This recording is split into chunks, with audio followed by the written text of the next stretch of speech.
मध्य प्रदेश की कैबिनेट ने अन्य पिछड़ा वर्ग के बेरोजगारों को लेकर के बड़े फैसले पर मुहर लगाई है। सरकार इस योजना के तहत अगले 3 वर्षों में 45 करोड़ रुपए खर्च करेगी और अन्य पिछड़े वर्ग के युवाओं को दूसरे देशों में रोजगार के लिए भेजेगी। इसके लिए ट्रेनिंग भी दिया जाएगा और ये सारा खर्च एमपी सरकार उठाएगी। तो क्या है ये योजना और कैसे सिर्फ अन्य पिछड़ा वर्ग के युवा इसका फायदा उठा पाएंगे, देखिए इस रिपोर्ट में।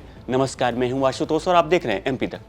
मध्य प्रदेश कैबिनेट ने अन्य पिछड़ा वर्ग बेरोजगार युवक युवतियों को लेकर के खुशखबरी दी है। कैबिनेट ने विदेश में रोजगार उपलब्ध कराने की योजना 2022 में महत्वपूर्ण संशोधनों को मंजूरी दी है। अब यह योजना अन्य पिछड़ा वर्ग के युवाओं के लिए विदेश में रोजगार नियोजन योजना 2026 के नाम से संचालित की जाएगी। सरकार ने इस योजना के तहत जापान के साथ अन्य देशों में भी रोजगार के अवसर उपलब्ध कराने का निर्णय लिया है।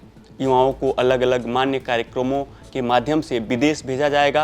योजना के तहत हर वर्ष अन्य पिछड़ा वर्ग के 600 युवाओं को विदेश भेजने का लक्ष्य रखा गया है। पहले युवाओं को केवल टेक्निकल इंटर्न ट्रेनिंग प्रोग्राम के अंतर्गत जापान भेजा जाता रहा है। योजना के अंतर्गत 35% सीटें लड़कियों के लिए और 6% सीटें दिव्यांगों के लिए आरक्षित की गई है। प्रति युवा अधिकतम 2 लाख रुपए तक का प्रशिक्षण शुल्क सरकार खुद देगी।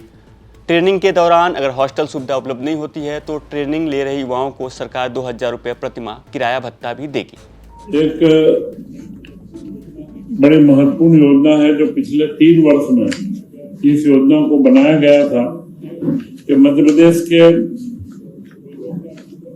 बेरोजगार युवक युवतियों को विदेश में रोजगार उपलब्ध कराने की दिशा में उनके यहाँ से विदेश जाने आने का पूरा खर्च मध्य प्रदेश सरकार वहन करती थी।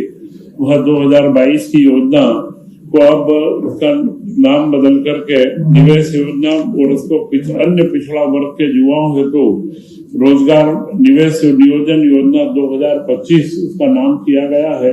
और इसमें महत्वपूर्ण बदलाव ये करा है। पूर्व में जब ये योजना बनी थी तब इसमें सिर्फ जापान के लिए युवाओं को भेजने का प्रावधान था, परंतु अब ये दुनिया के किसी भी देश में अगर कोई युवा कार्य के लिए जाता है तो उसको उसके आने जाने के व्यय की प्रतिपूर्ति राज्य शासन के द्वारा की जाएगी। और इसमें करीब 500 से ज्यादा 600 बच्चे प्रति वर्ष यहाँ से बाहर जाएंगे। इसके लिए 45 करोड़ रुपए का प्रावधान किया गया है। तो ये कल्याणकारी कार्य, सिंचाई के कार्य और 2026 को जो कृषक कल्याण वर्ष के रूप में मना रहे हैं उसके लिए सिंचाई योजनाओं के कार्य, इन सबको मिलाकर के और आज की मंत्रिपरिषद की बैठक में एक गणतंत्र दिवस की शुभारंभ के बाद एक नई शुरुआत के रूप में आज की बैठक संपन्न हुई है। इस योजना का लाभ लेने के लिए आवेदक का मध्य प्रदेश का मूल निवासी होना अनिवार्य है। साथ ही अन्य पिछड़ा वर्ग का नॉन क्रीमी लेयर जाति प्रमाण पत्र आवश्यक होगा। युवाओं को कुल 12 माह की ट्रेनिंग दी जाएगी। आपको बता दें कि 27 जनवरी को कैबिनेट ने इस फैसले पर मुहर लगाई है। फिलहाल पूरे देश में यूजीसी को लेकर चल रहे विवाद के बीच सरकार के इस फैसले को लेकर अब सोशल मीडिया पर सवाल भी खड़े हो रहे हैं। सोशल मीडिया यूजर्स इसको लेकर के सवाल उठा रहे हैं और अपनी आपत्ति दर्ज करा रहे हैं। आपको बता दें कि 2022 में बेरोजगार युवक युवतियों के विदेश में रोजगार उपलब्ध कराने की योजना की शुरुआत की गई थी, लेकिन मौजूदा सरकार ने उसका नाम बदल दिया है और अब ये अन्य पिछड़ा वर्ग युवाओं को और युवतियों को रोजगार मुहैया कराएगा।